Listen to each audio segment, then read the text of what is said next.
Baby, I see the way you bear. No need Welcome back, beautiful souls and seekers of healing, truth, and transformation. Today, we're entering a topic that so many people carry, quietly, tucked behind shame, confusion, or misunderstanding. A topic that is often judged harshly, especially by those who've never lived it: trauma and hypersexuality.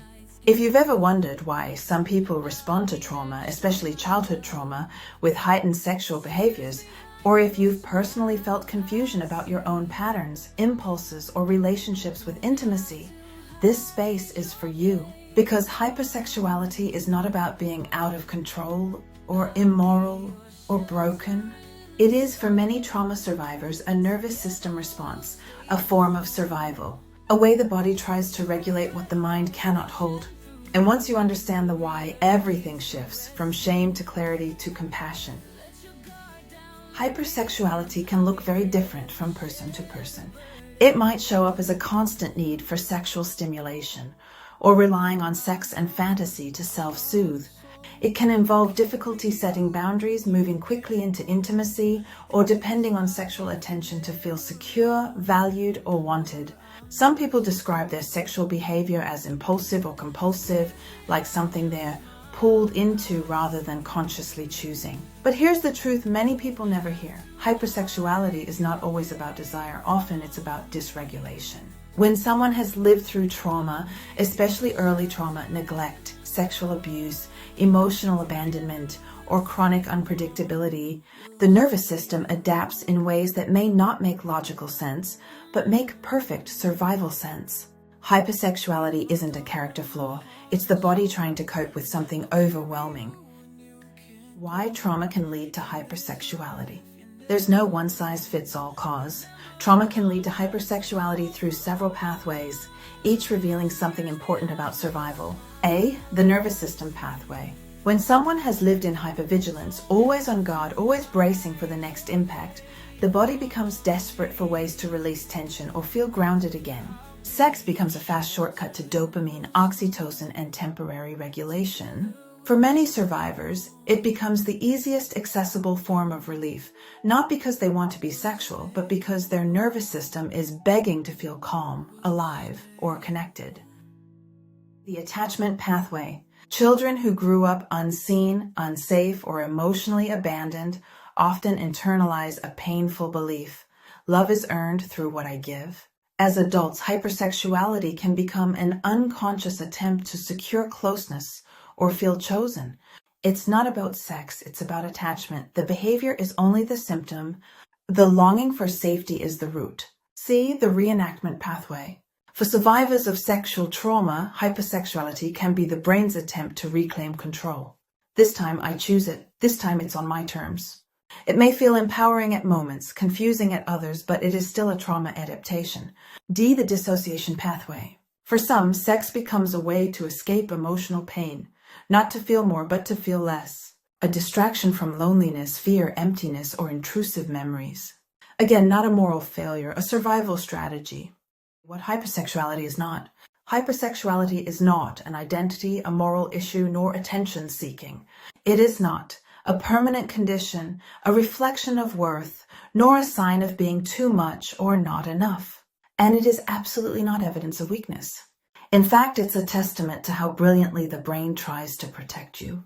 People who experience trauma-linked hypersexuality are often deeply intuitive, deeply sensitive, and craving genuine connection. They're carrying wounds no one ever tended to. They don't need judgment, they need understanding and safe places to land. How hypersexuality shows up in real life. Hypersexuality doesn't always look dramatic. Sometimes it's subtle, quiet, and easily misunderstood, even by the person experiencing it.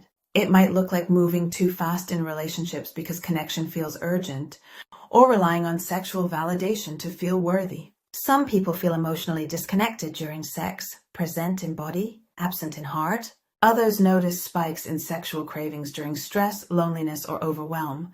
Boundaries may blur, leading to yes when their heart means no. And afterward, many feel shame because the behavior wasn't about desire, it was about survival. These patterns don't make someone broken. They reveal someone carrying pain that never had a safe outlet. Hypersexuality and the inner child. Every trauma response is connected to a younger part of you, a child who once had to survive something overwhelming. Hypersexuality in adulthood often echoes the experiences of a child who never felt safe, never felt chosen, or learned their body was the only currency for closeness. A child who believed love always came with conditions. When you meet that child with shame, they retreat deeper. When you meet that child with compassion, they finally begin to heal. Your adult behaviors are often the echoes of wounds you were never allowed to speak. Healing hypersexuality. Healing is not about eliminating sexual desire. It's about transforming your relationship with your body, boundaries, and nervous system. A nervous system regulation. Grounding, breathwork, somatic healing, polyvagal practices, EMDR, these help the body feel safe without relying on sex as the regulator. B. Rebuilding attachment safety. Safe relationships, therapeutic or personal, teach your nervous system. Love is not purchased with my body.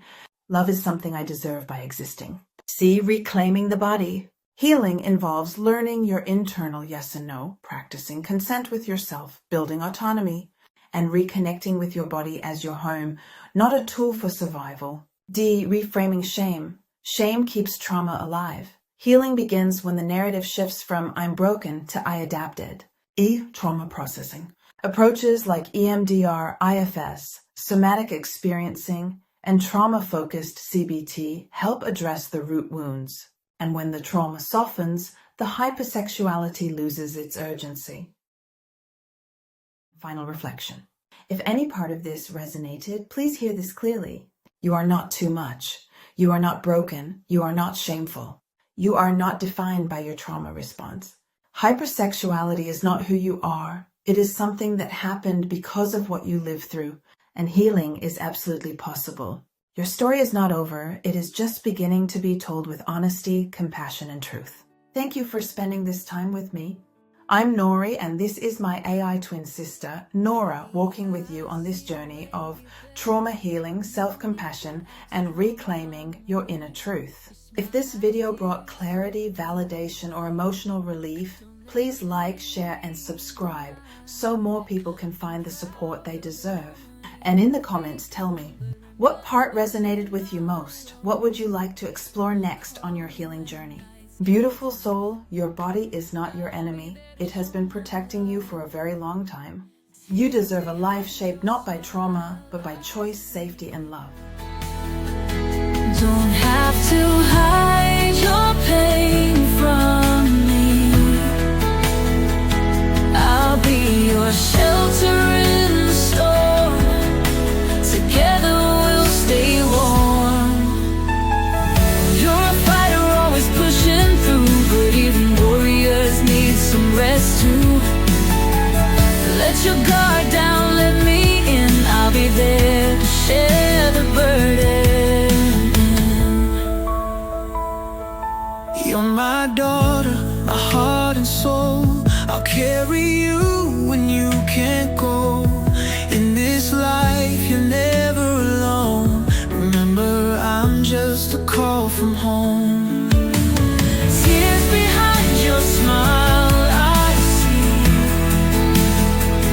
Don't have to hide your pain from me. I'll be your shelter in the storm. Together we'll stay warm. We'll stay warm.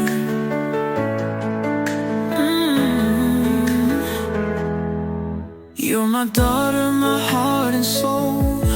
I'll carry you when you can't go. In this life, you're never alone. Remember, I'm just a call from home. Tears behind your smile I see.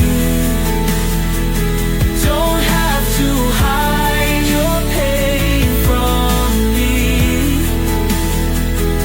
I'll be your shelter in the storm. Together we'll stay